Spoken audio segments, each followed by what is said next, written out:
Assalamualaikum warahmatullahi wabarakatuh. Eh, Baiklah, pada kesempatan kali ini, kami dari kelompok satu akan mempresentasikan materi hukum publik dan privat yang merupakan materi Indonesia. Sebelumnya, saya akan memperkenalkan diri dan anggota kelompok saya. Yang pertama, Niken Ayu. Yang kedua, Muhammad Rafid Atalah. Yang ketiga, saya sendiri, Rafika Zatilah. Yang keempat, Siti Rodatul Jannah. Dan yang kelima adalah Tiar Anggreni. Baiklah, masuk saja kepada materi pertama mengenai penjelasan topik hukum publik dan hukum privat serta pembagiannya akan dibacakan oleh saudari Niken Ayu. Kepada Niken, dipersilahkan.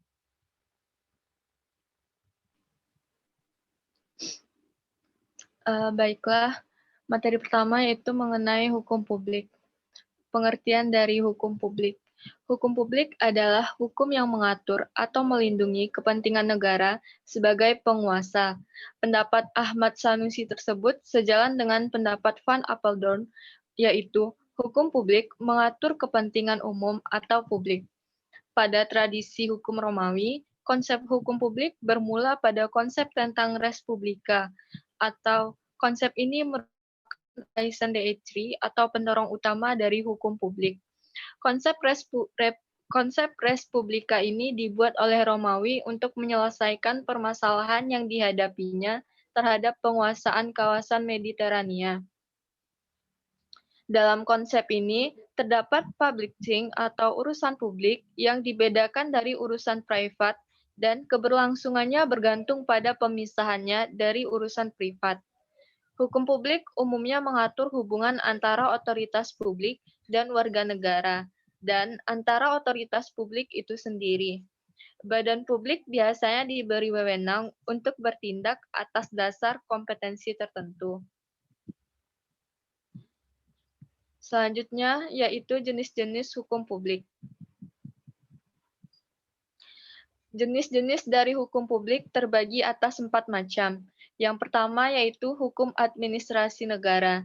Artinya, suatu hukum di mana mengatur mengenai sejumlah tata cara pelaksanaan tugas, sebagai contoh hak serta kewajiban terhadap sejumlah kekuasaan alat, beserta dengan perlengkapan negara tersebut. Yang kedua yaitu hukum internasional. Hukum internasional ini terbagi lagi menjadi 2 bentuk. Yang pertama yaitu hukum publik internasional dan yang kedua yaitu hukum perdata internasional.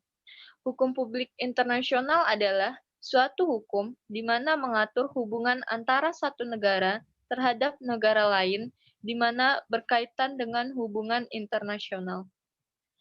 Hukum perdata internasional artinya suatu hukum di mana mengatur antara warga negara sebuah negara terhadap warga negara di negara lain, di mana hal ini terkait dengan hubungan internasional.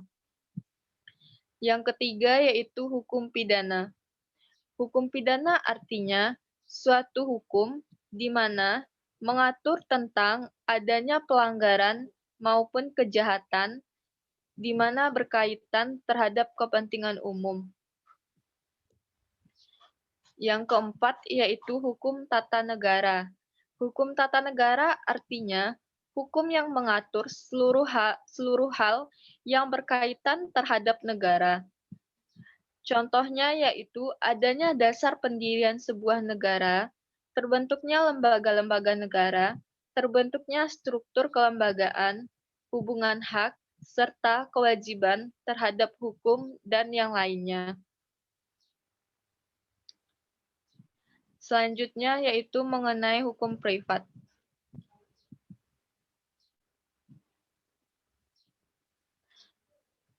Pengertian hukum privat. Menurut Salton, hukum privat merupakan hukum biasa atau Jimenez karena memuat asas-asas umum atau biasa. Yang negara juga tunduk pada hukum umum ini selama tidak diadakan pengecualian terhadapnya. Arti lain menyebutkan bahwa hukum privat merupakan suatu hukum yang mengatur hubungan antara individu satu terhadap individu yang lainnya, di mana hal ini berfokuskan pada kepentingan perorangan.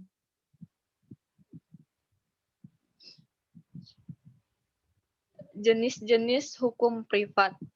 Jenis dari hukum privat terbagi atas dua. Yang pertama yaitu hukum perdata, dan yang kedua yaitu hukum dagang. Yang pertama mengenai hukum perdata. Artinya, sekumpulan hukum di mana mengatur hubungan seseorang terhadap orang lain yang memfokuskan adanya kepentingan perseorangan.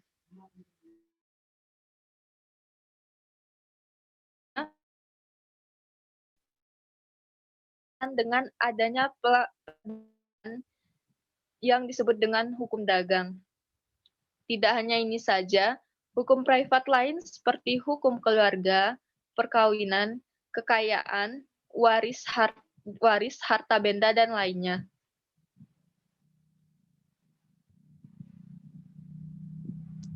Sekian materi yang dapat saya sampaikan.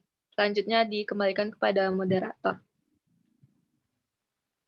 Baiklah, materi selanjutnya mengenai materi perbandingan dari 5 jurnal yang telah kami pelajari akan disampaikan oleh Siti Raudatul Janah. Kepada Rara dipersilahkan. Perbandingan jurnal. Yang nomor 1, Jurnal Prasetya Ningsih tentang Konstitusional Hukum Privat. Dalam hukum publik, pada tradisi hukum Romawi, hukum publik terbagi antara orang, benda, dan tindakan. Setiap kategori terpisah satu sama lain. Benda terdiri dari kepemilikan, kewajiban, atau tanggung jawab dan waris. Dalam hukum privat, hukum privat merupakan suatu rezim yang memberikan kebebasan bagi para pihak untuk menentukan sendiri penyelesaian sengketanya berdasarkan konsep kepentingannya. Yang kedua, Jurnal Santosa tentang perbedaan badan hukum publik dan badan hukum privat. Dalam hukum publik, norma-norma hukum publik itu dibentuk oleh lembaga negara atau penguasa negara wakil-wakil rakyat, atau dapat disebut sebagai suprastruktur, sehingga terlihat jelas bahwa norma-norma hukum yang ditetapkan oleh lembaga-lembaga negara mempunyai kedudukan lebih tinggi daripada norma hukum yang dibentuk oleh masyarakat atau dapat disebut sebagai infrastruktur. Oleh karena itu, norma hukum publik itu dibentuk oleh lembaga-lembaga negara, maka dalam pembentukannya pun harus dilaksanakan secara berhati-hati. Karena norma hukum publik harus dapat memenuhi kehendak serta keinginan masyarakat, berbeda dengan pembentukan norma-norma hukum privat.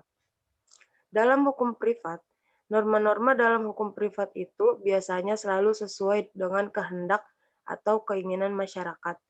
Oleh karena hukum privat ini dibentuk oleh masyarakat yang bersangkutan dengan perjanjian atau transaksi yang bersifat perdata. Sehingga masyarakat dapat merasakan sendiri apakah norma hukum yang terdapat dalam perjanjian atau transaksi tersebut sudah sesuai dengan keinginan masyarakat atau tidak. Yang ketiga, Jurnal Febriansyah tentang kedudukan pemerintah dalam hukum publik. Dalam hukum publik merupakan sederet aturan yang mengatur bagaimana hubungan warga negara dengan negaranya yang menyangkut kepentingan umum. Hukum publik juga dapat dikatakan sebagai suatu aturan yang mengatur masyarakat, sehingga hukum publik juga dapat disebut dengan hukum negara. Dalam hukum privat tidak ada di dalam jurnal. Jurnal keempat, Jurnal Ramdon tentang Badan Hukum Privat dalam Penyelenggaraan Pemerintahan.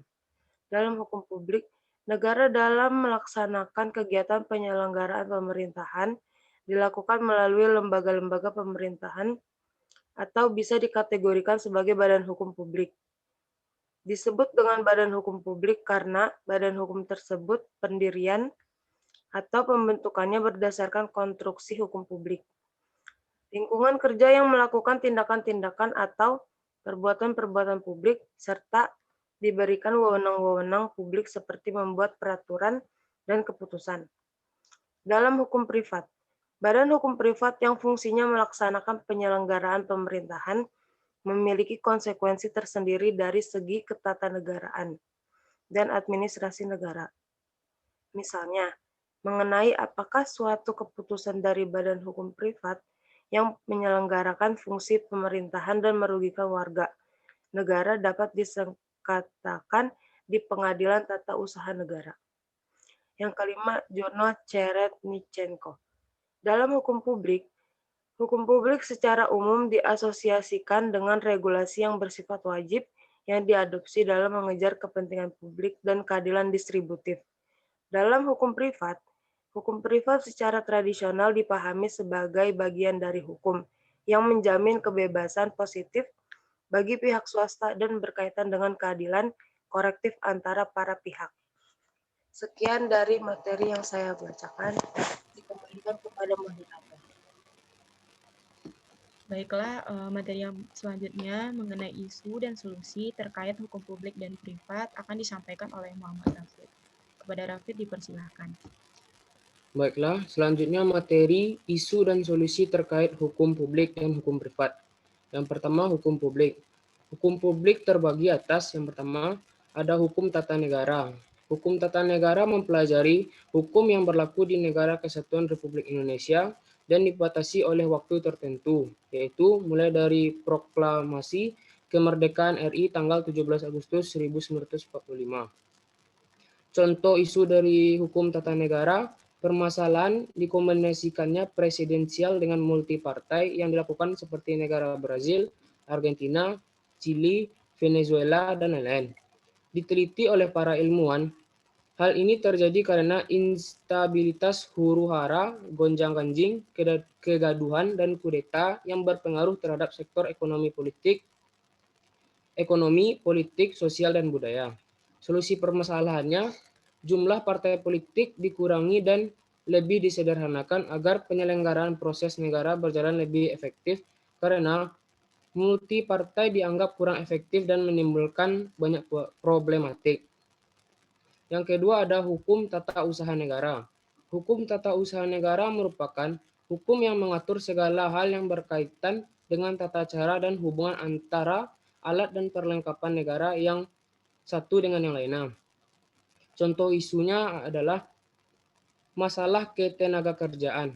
Ketenagakerjaan termasuk golongan hukum publik karena terdapat sejumlah ketentuan yang wajib tunduk pada ketentuan pemerintah dalam artian hukum publik. Hukum ini diawali dengan kasus masa perbudakan pada Rodi pada penjajahan Belanda. Di saat itu berlaku pasal 1601 sampai 1603 BW yang berlaku bagi golongan Indonesia. Undang-Undang Ketenagakerjaan berlaku 3 tahun setelah Indonesia merdeka, yaitu dikeluarkannya Undang-Undang Nomor 12 Tahun 1948 dan saat ini yang berlaku adalah Undang-Undang Nomor 13 Tahun 2003 tentang Ketenagakerjaan. Yang ketiga ada hukum internasional. Hukum internasional menentukan apa yang benar dan apa yang salah. Juga mengatur bagaimana negara-negara berperilaku terhadap satu sama lain dengan memberikan sanksi. Tentu uraian tentang hukum internasional tersebut sebagaimana dipahami dalam ruang kelas. Contoh isunya, perdagang internasional yang menjadi tulang punggung negara dengan melakukan berbagai aktivitas internasional. Misalnya, kejayaan Cina yang tidak terlepas dari kebijakan dagangnya yang terkenal dengan Silk Route atau Jalan Suteranya. Silk Route ini merupakan perjalanan yang ditempuh saudagar Cina untuk berdagang dengan bangsa lain di dunia. Solusinya, lebih memperketat dan mempertegas aturan suatu negara seperti undang-undang agar kesejahteraan masyarakat lebih terjamin. Selain itu, pemerintah dan sesama masyarakat saling memantau dan mengingatkan penduduk baik melalui media sosial atau media lainnya dan memfilter orang asing yang ingin masuk dalam suatu negara. Suatu negara harus lebih selektif terhadap rakyatnya dan terhadap warga negara asing. Selanjutnya hukum pidana. Pengertian hukum pidana secara luas mencakup hukum pidana material dan hukum pidana formal atau hukum acara pidana. Hukum pidana material yang berarti isi atau substansi hukum pidana itu. Di sini, hukum pidana bermakna abstrak atau dalam keadaan diam. Adapun hukum pidana formal atau hukum acara pidana yang bersifat nyata atau konkret. Contoh isunya, adanya Undang-Undang Pemberantasan Tindak Pidana Korupsi di Indonesia yang merupakan bagian dari hukum pidana khusus karena adanya penyimpangan ketentuan undang-undang tersebut dari ketentuan umum KUHP menurut pasal 103 menurut KUHP.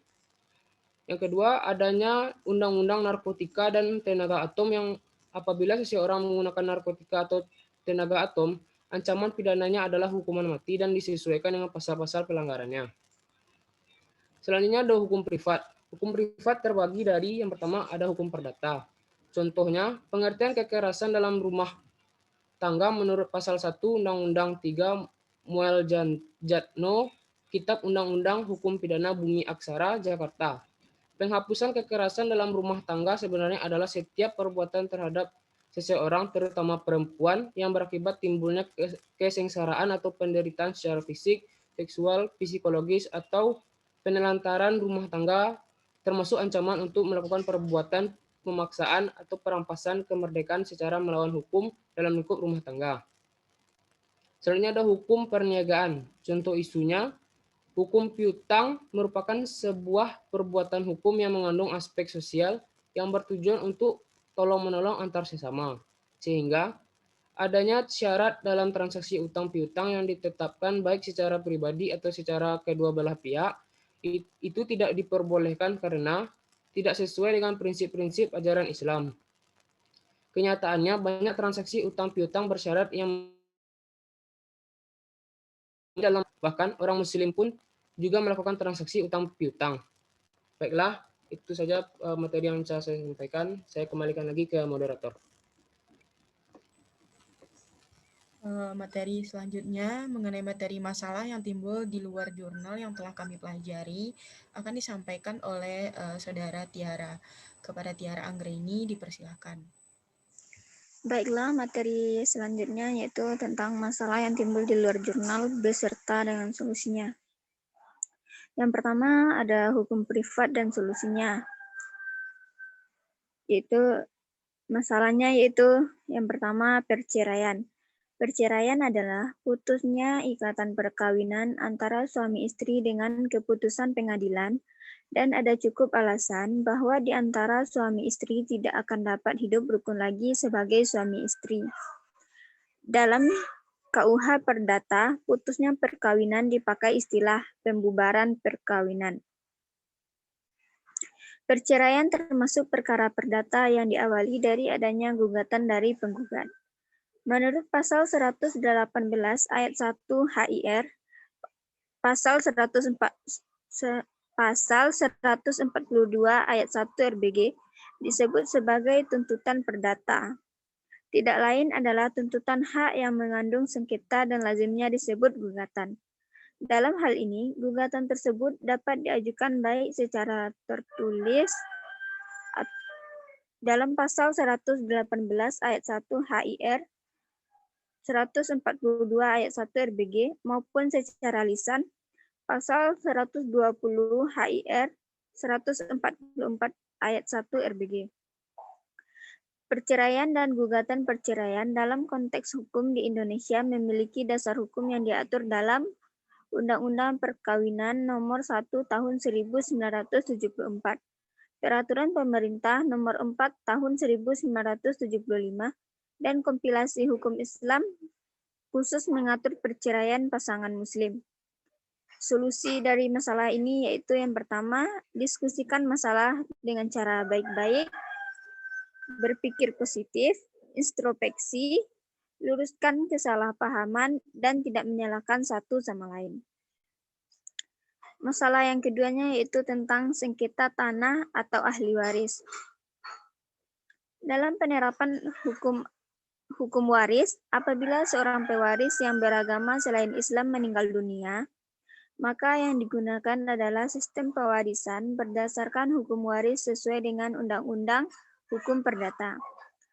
Solusi agar tidak terjadi permasalahan ahli waris, yang pertama, mempersiapkannya dengan membuat wasiat. Wasiat diserahkan kepada penerimanya, setelah ini dibuat pada saat pewaris masih hidup dan pewaris meninggal dunia. Yang kedua yaitu pemberian hibah. Hibah orang tua kepada anaknya juga diperbolehkan, namun dapat diperhitungkan sebagai warisan. Hibah orang tua kepada anaknya juga dapat ditarik kembali. baik wasiat maupun hibah hanya dapat diterapkan sebanyak-banyaknya sepertiga harta benda dari si pewaris. Masalah yang selanjutnya ada pencemaran nama baik. Dilihat dari KUHP, pencemaran nama baik diistilahkan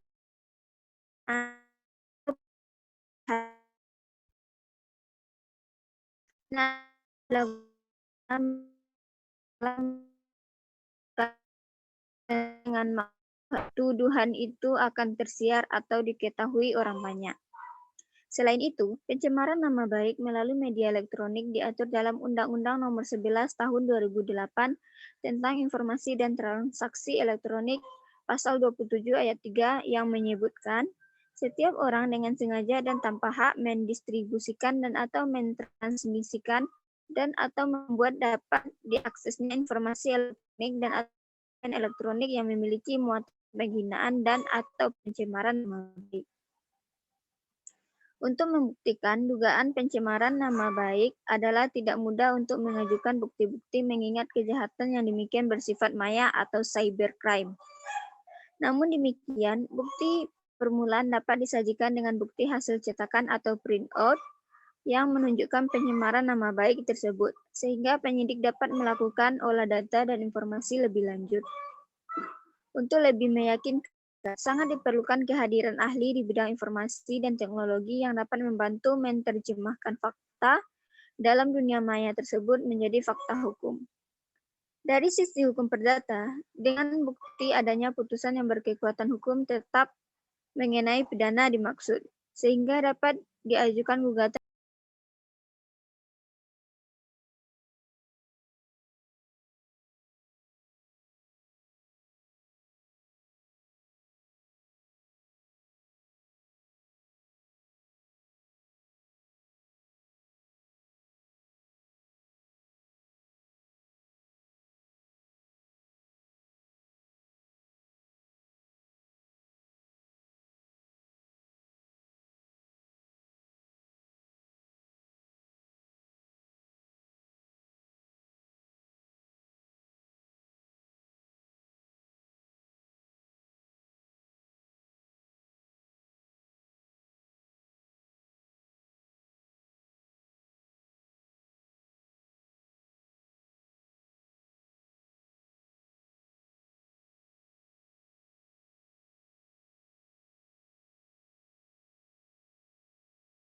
salah satunya yang paling sering terjadi kecelakaan lalu lintas. Secara sederhana, pelanggaran lalu lintas bisa didefinisikan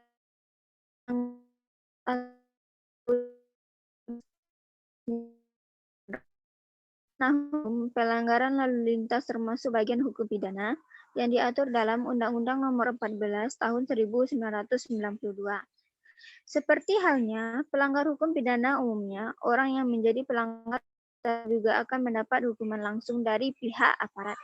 Dalam konteks pelanggaran lalu lintas, aparat yang dimaksud tak lain adalah polisi. Solusi agar terhindar dari pelanggaran lalu lintas yaitu yang pertama, melengkapi surat-surat berkendara seperti surat izin mengemudi dan surat tanda nomor kendaraan. Yang kedua, gunakan perlengkapan berkendara yang sesuai. Yang ketiga, hindari berboncengan lebih dari 2 orang dewasa. Dan yang keempat, menaati peraturan lalu lintas. Selanjutnya ada masalah membuat atau menyalurkan berita hoaks. Pertumbuhan pengguna smartphone dan media sosial yang tidak diimbangi literasi digital menyebabkan berita palsu alias hoaks merajalela. Tidak hanya melalui situs online, hoaks juga beredar di pesan chatting.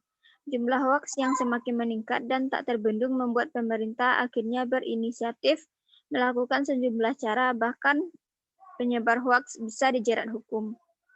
Bagi penyebar hoaks, dapat diancam pasal 28 ayat 1 Undang-Undang Informasi dan Transaksi Elektronik atau Undang-Undang ITE, yang menyatakan setiap orang dengan sengaja dan tanpa hak menyebarkan berita bohong dan menyesatkan yang mengakibatkan kerugian konsumen dalam transaksi elektronik yang dapat diancam pidana berdasarkan pasal 45A ayat 1 Undang-Undang yaitu dipidana dengan pidana penjara paling lama 6 tahun dan atau denda paling banyak 1 miliar. Dalam menekan angka terjadinya hoaks, sosialisasi terus digencarkan pemerintah untuk meminimalisir penyebaran konten hoaks. Masyarakat juga telah diinformasikan terkait hukum bagi mereka yang berujar kebencian atau sara melalui Undang-Undang ITE. Solusi dari permasalahan ini yaitu yang pertama, membuat atau menyalurkan berita sesuai dengan faktanya, dan yang kedua, berhati-hati dengan judul berita yang provokatif. Masalah selanjutnya ada bullying. Bullying termasuk dalam bentuk kekerasan terhadap anak. Mengingat bullying merupakan tindakan kekerasan terhadap anak, maka menurut bullying adalah tindak pidana.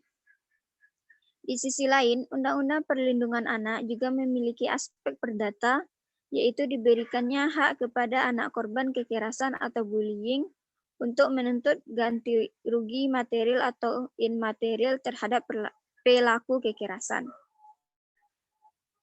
Menurut pasal 1 angka 16, Undang-Undang Nomor 35 Tahun 2014 tentang perubahan atas Undang-Undang Nomor 23 Tahun 2002 tentang perlindungan anak, kekerasan adalah setiap perbuatan terhadap anak yang berakibat timbulnya kesengsaraan atau penderitaan secara fisik, psikis, seksual, dan atau penelantaran termasuk ancaman untuk melakukan perbuatan, pemaksaan atau perampasan kemerdekaan secara melawan hukum. Ancaman untuk melakukan perbuatan, pemaksaan atau perampasan kemerdekaan secara melawan hukum.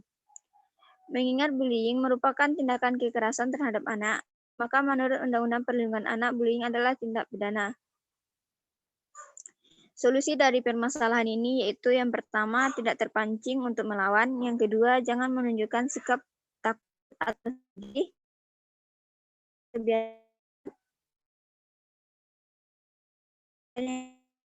Insiden bullying. Terima kasih, dikembalikan kepada moderator. Baiklah, saya akan menambahkan sedikit mengenai materi hukum publik dan hukum privat, kemudian menyimpulkan materi pada kali ini. Pembagian antara hukum publik dan privat telah ada dalam tradisi hukum Perancis dalam pendidikan hukum, juga budaya hukumnya.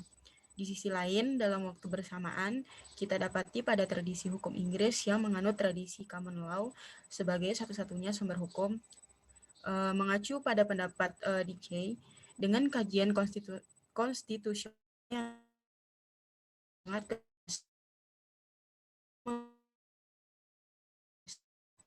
pembagian hukum publik dan hukum privat dalam prakteknya juga akan berkaitan dengan tradisi hukum yang dianut. Secara historis, tradisi hukum yang ada pada saat ini terbagi ke dalam dua sistem hukum yang berbeda, yaitu common law system dan continental civil law system atau Roman Germanic family. Kedua sistem ini lahir di Eropa, tetapi di antara keduanya berbeda satu sama lain. Misalnya dalam tradisi civil law atau bermula pada tradisi hukum Romawi, terdapat pemisahan dalam proses peradilan untuk hukum privat dan hukum publik. Sedangkan dalam common law, baik hukum publik maupun privat akan diadili oleh peradilan yang sama.